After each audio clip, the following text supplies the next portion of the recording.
My fiancé delayed our wedding for the 4th time, just need more time. I replied, take all you need. Then I finally walked away by blocking her number and moving to Cape Verde. She was frantically trying to reach me through mutual friends when she realized more time meant no more me. You don't have to eat the tofu if you hate it, Nina said, pushing the pad thai across the table with a sheepish grin. I know you like the chicken one better. I shook my head and smiled. It's fine. It wasn't, but I wasn't about to start a fight over dinner. The takeout container in front of me sat half-opened, steam rising into the quiet of our apartment. The TV was off. The lights were dim. Felt like we were waiting for something. And we were. Nina glanced at me again, her fingers worrying the edge of a paper napkin. Her hair was pulled up, messy like she hadn't slept. And maybe she hadn't. She got like this every time something big was coming. Nervous, fidgety, half-present. I waited. Finally, she said it. Leo, I think I need a little more time. I looked at her. Time for what? The wedding, she said quickly. Not forever. Just a few more weeks. Maybe a month? I just need to be absolutely sure. You understand, right? There was a slight tremble in her voice, but the words came rehearsed, like she'd been saying them in the mirror all day. This would be the 4th postponement. I stared at her for a moment, not answering. My pad thai was getting cold. She kept talking. I just feel like I'm almost there, but not quite, and I don't want to walk down the aisle if I'm not 100%. That wouldn't be fair to either of us, right? I mean, I love you, Leo, I do. But take all the time you need, I said. She blinked. Really? I nodded and shoveled a forkful of noodles into my mouth. Tasted like sawdust. Absolutely. No pressure. Oh, her face softened, then lit up in relief. God, thank you. I was so scared you'd be mad. You're amazing, seriously. I smiled and kept eating, but inside something cracked. Not loudly, not with drama, just a quiet split, like a branch giving way in winter. I felt it, the snap of something I'd been holding together for too long. 7 years. 3 canceled weddings. 1 sold flat because she wanted to reset. Dozens of near scripts she never finished. Crisis after crisis that had me canceling plans, pausing promotions, moving holidays. Always for Nina. And now she needed more time. Maybe we just elope later, she mused, chewing her lip. Or maybe we do something small on a beach somewhere. Or I don't know. Maybe we just live like this for a while longer. You know? Sure, I said. Whatever you want. Later that night, while Nina was in the shower, I opened my desk drawer and pulled out the small leather notebook I hadn't touched in 2 years. The one I called my go list. Cape Verde was at the top. I flipped past old notes. Sell the bike. Raj knows a guy for storage. Check flight prices. Airbnb in Santa Maria. Look again. I didn't hesitate. I started updating it. That night, while Nina mumbled in her sleep beside me, I stared at the ceiling and made a quiet promise to myself. This was the last delay. She could have all the time she wanted. But I wasn't waiting anymore. It was still dark when I zipped the suitcase shut. I didn't bother turning on the lights. I moved slow, quiet, the way you do when you're trying not to wake someone, or maybe trying not to wake a life you're about to walk away from. Nina was asleep in the bedroom. I could hear her breathing, deep and steady, the kind of sleep she only got after a long bath and a glass of wine. I knew her rhythms, knew exactly how long I had. I set the suitcase by the door and walked to her desk. The letter was already written. 1 page, folded neatly. I placed it under the coaster she always left crooked. She'd find it soon enough. Nina, you don't need to be sure about me anymore. I'm sure about myself. I'm not angry. I just need to stop disappearing so you can keep figuring things out. Take all the time you need. I'm taking mine now. Leo. I didn't sign it with love. That felt dishonest. The city was quiet at this hour, still wrapped in shadows and orange streetlight.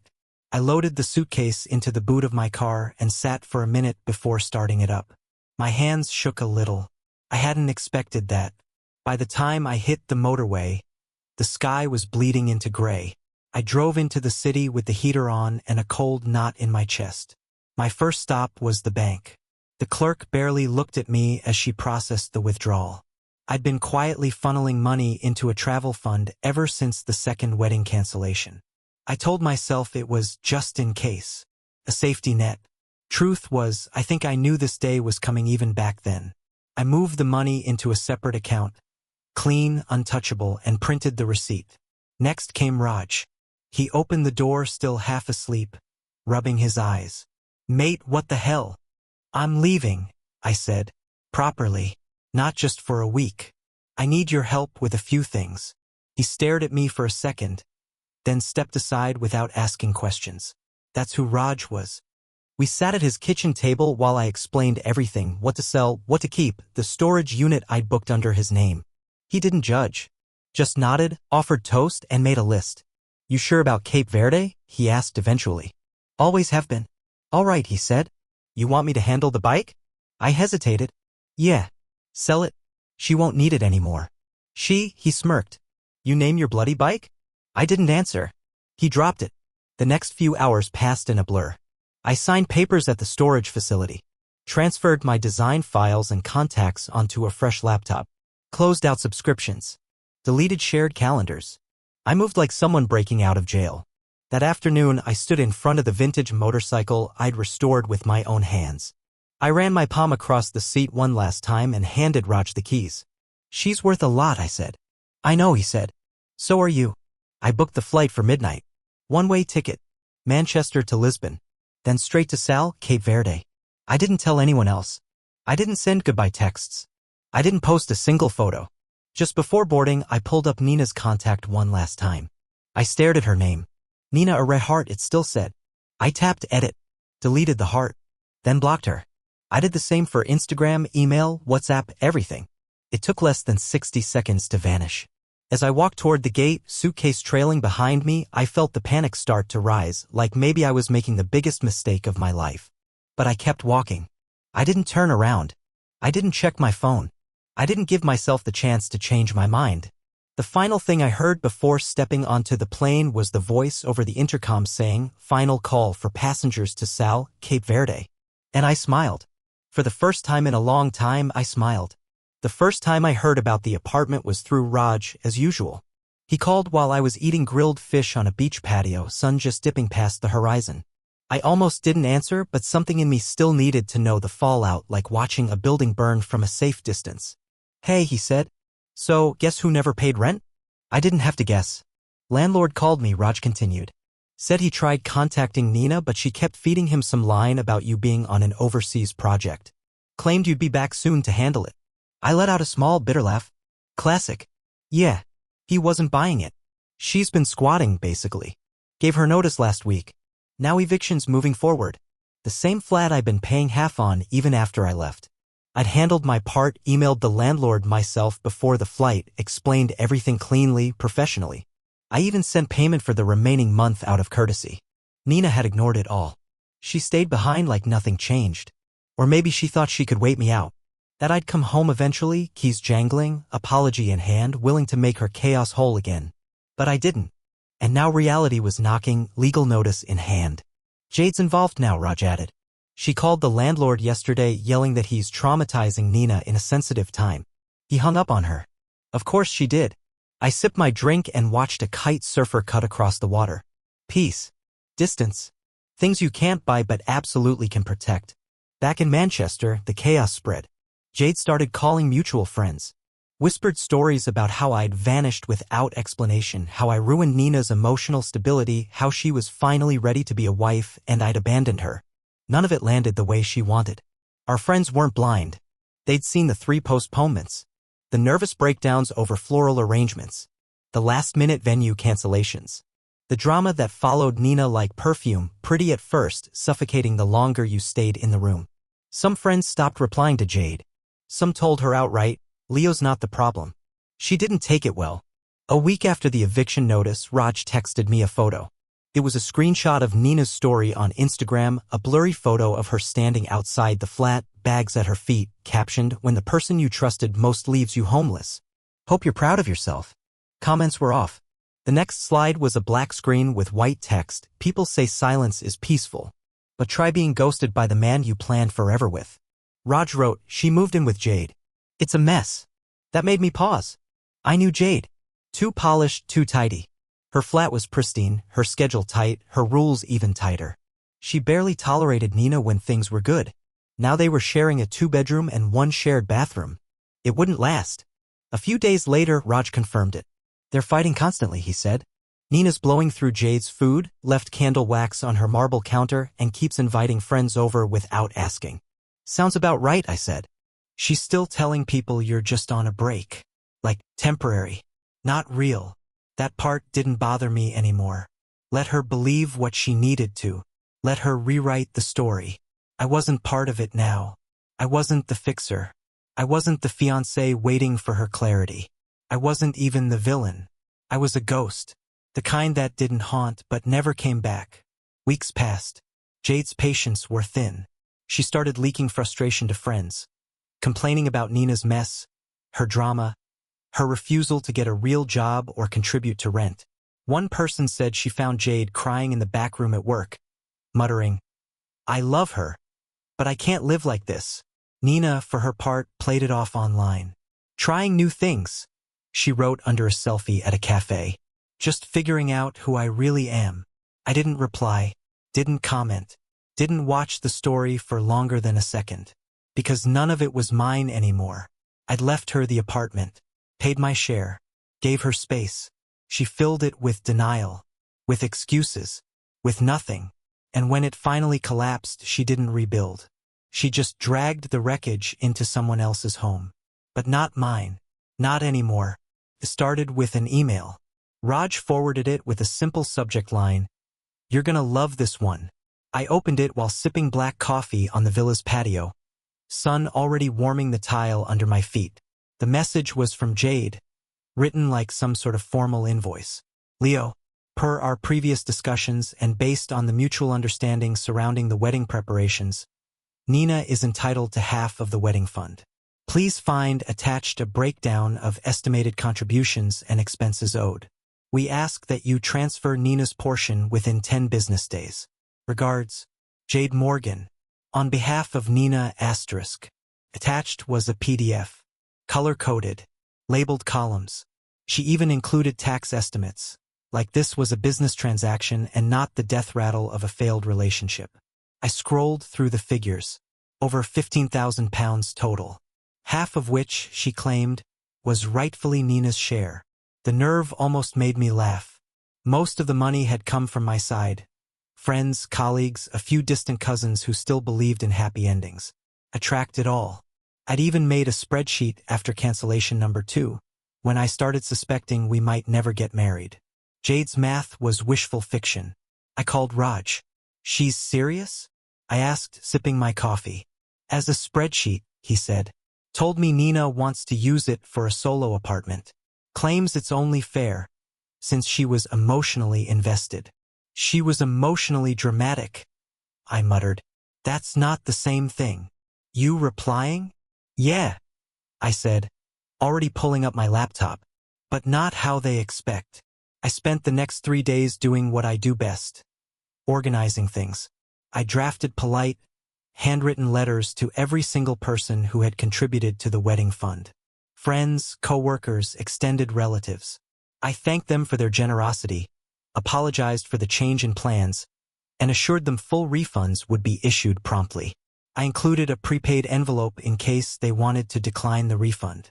Most didn't. A few wrote kind notes in return. One even said, honestly relieved. We knew she wasn't the one. I wired the money back piece by piece. Deleted the fund entirely. Nina would get nothing. No solo apartment. No guilt leverage. No chance to spin the wedding failure into a financial rescue. When I was done, I sent one last email to Jade. Jade, thank you for your note. To clarify, the wedding fund was composed of gifts from my friends, colleagues, and family members. None from Nina's side. These were donations meant for a joint future, not a personal stipend. All funds have been refunded directly to the original senders. Nina is entitled to none of it. I trust this resolves the matter. Asterisk. Best. Leo asterisk. I hit send. Then blocked her email. That night, Raj called again.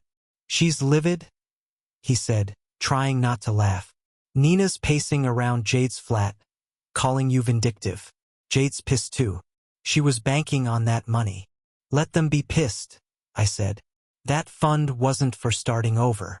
It was for starting together. Big difference. Fair enough, Raj said.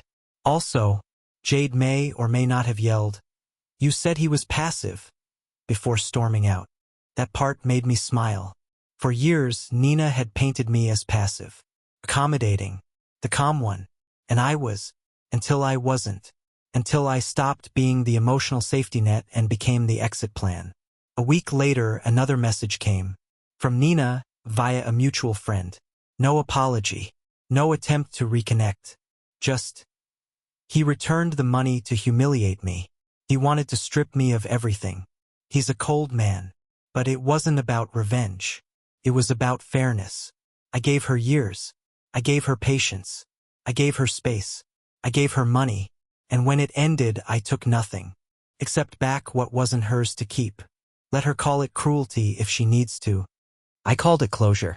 I knew it wasn't over when Raj texted me. Check your mail. You've been officially served. At first, I thought he was joking. But sure enough, a few days later, a manila envelope arrived at the villa's front desk, delivered via international courier. The front bore my name in sharp, aggressive print. Inside, a letter from a London-based paralegal firm typed in stiff legal language and riddled with dramatics.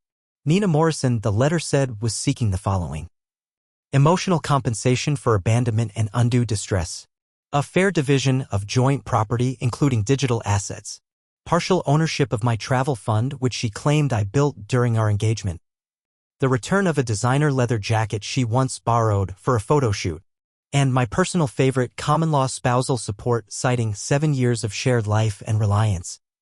It ended with a limp threat: if I didn't respond within 15 business days, formal legal action would follow. I read the letter twice. Then once more, just to make sure it said what I thought it did. She wanted my jacket, my travel fund, my money, my peace. I almost laughed. Instead, I called Amara. Amara Ndlovu was a solicitor I'd worked with once, years ago, on a housing project in East London. Sharp, tactical, unshakable. The kind of lawyer who could silence a room without raising her voice. When she answered, I gave her the gist. Leo, she said calmly, this is not a case. It's a tantrum written in Times New Roman. I hired her on the spot. Within days, she had sent a reply. No fluff. No apologies. Just receipts. Itemized timelines. Bank records.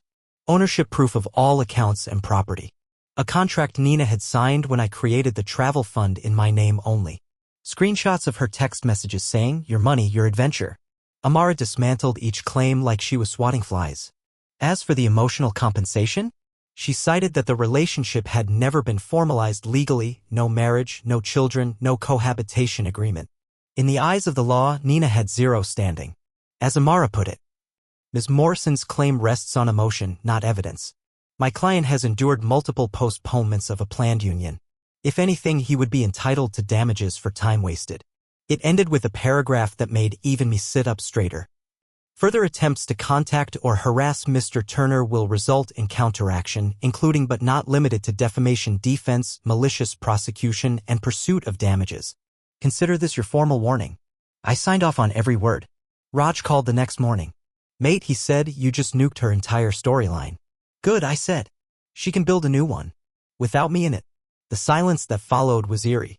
No follow-up letter. No lawsuit. No new threats. Just nothing. A few mutual friends said Nina went dark after the reply came in. Jade told someone that Nina sat in bed for 2 days straight after reading Amara's letter, muttering he lawyered up. Seriously. I blocked whatever was left. Email. LinkedIn. Even the Spotify account we used to share. I kept expecting another twist, some Instagram story, some anonymous blog post, some final desperate scream into the digital void. But nothing came. Turns out Nina was only dangerous when no one pushed back. And now that she'd been hit with actual legal resistance, she vanished like steam. I sat by the ocean that night, watching the moon ripple on the water. For the first time in months, my mind was still. No more papers. No more threats. No more chaos disguised as love. Just a breeze. A drink. And the sound of waves washing over every last piece of her that tried to follow me here. She couldn't let it die quietly. When the legal threats fizzled out and no one backed her claims, Nina turned to the one place where drama always found an audience: social media. It started with vague posts, black and white photos of wilted flowers, quotes about betrayal, and captions like, "The ones who seem calm are often the cruelest." No names. No tags. But I knew. So did everyone who'd been around long enough to see the cracks. Then came the not-so-vague posts. One of them read, "When a man ghosts his fiancée 2 weeks before the wedding and calls it healing, maybe the healing he needs is therapy, not a tropical vacation." Another, "Emotional abuse doesn't always look like shouting. Sometimes it looks like silence, control, and abandonment." She was building a new version of the story. In it, I was cold, distant, manipulative. I hadn't loved her, I'd managed her. I hadn't been patient, I'd used waiting as a weapon. At first, I said nothing. Then I got a message from an old university friend, Olivia. "Hey, Nina posted something unsettling. Are you okay? Just trying to understand what happened." I didn't argue. I didn't defend. Instead, I sent her a link to my blog. It was something I'd started a few weeks after landing in Cape Verde. Quietly, privately, just reflections and journal entries, rewritten for clarity and posted without fanfare. One post was titled "Why I Left," a story about delay, denial, and peace. I didn't name Nina. I didn't smear her. I simply told the truth. 7 years of waiting. 3 wedding cancellations. 1 final postponement that broke the last thread. I wrote about the patterns. Emotional chaos masked as depth. Dependence dressed up as creativity. The endless cycle of crisis and retreat. I wrote how I said goodbye without shouting. How I walked away without taking revenge. I wrote about freedom. The link spread quietly. Every time someone messaged me asking, "What really happened?" I sent it. Nothing else. Some people never replied. Others did. A few apologized. A few admitted they hadn't seen how bad things were. Most just said they understood now.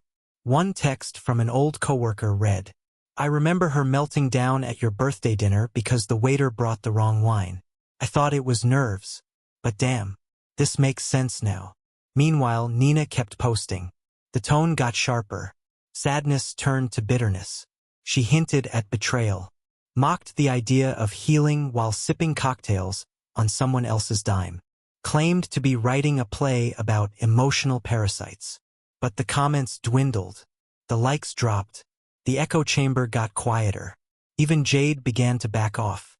Raj told me she'd started showing up less and less in Nina's posts. And in real life. "They're not speaking much," he said. Jade told a friend she's tired of living inside someone else's tantrum. I didn't celebrate that. Just nodded quietly. People get tired. It's natural. Especially when the story keeps spinning but never changes. By the time autumn hit, Nina had taken a job at a local bookstore. A friend spotted her behind the counter one day, rearranging shelves with the kind of half-focus that comes from disappointment. "She talks a lot about how men are cowards," the friend texted. "But she mostly seems lonely."